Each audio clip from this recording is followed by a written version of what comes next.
All right, y'all. We have an extra pour, over pour, dump pour, whatever you want to consider it, where I dump all my extra stuff. I've already started a new one over here. I know there's going to be purples in here. There's going to be blues. There's going to be greens from all the cacti I've been testing. I think there's some clear in here as well. Ah, let go. But they're always fun to see. There's probably going to be some, not the bronze, not the gold, not the bronze, the copper. So, because I did a lot of copper for the cacti as well. So, these are my old molds that are still limping along. But they're good for these. So let's take a look. See? Ooh.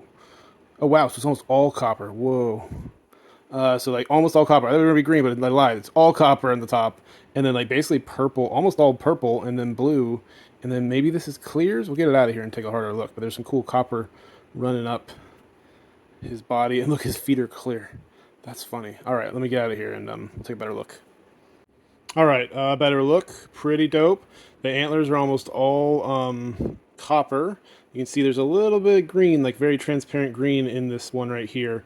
But almost other than that, it's almost all copper. A little bit of green right there, but very coppery. And since it's different layers, you can just see a lot of swirling of all the different copper that went into these antlers. So pretty cool. And what I do like is the way the copper just runs up the sides, because I was just dumping copper in and it caught on everything. So it looks real cool just going up into his skull and everything.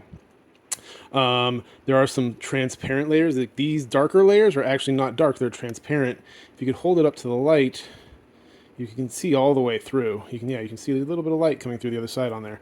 So that's kind of cool. Those are there. And then we have a little bit of blue. Yeah, more blue on the back, but for whatever reason, purple almost only showed up. And then his feet are also transparent down there because I was finishing off some stuff and had a little bit of transparent, just no tinted stuff. So it's kind of cool. Little looks like a ghost, like he's floating there.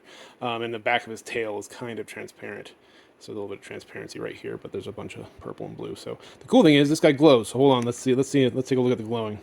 All right, here we are under black light, and let's do the glow now. Since it's purple, it's one of the kind of less glowing. Look at the workbench. It's one of the least glowing ones, and you can see there's some of the blue on the back. And it's weird. It comes across the camera, the purple looks blue. In person, it looks more purple, and then this looks like that bluish greenish. That the blue is glowing. So, and some other random stuff here, but it's pretty cool. A lot of different layers. The way these layers look really interesting here with the clear, with the stripes running through it. But pretty cool. So definitely a unique one. So, all right. Well, let me know what y'all think. Thanks.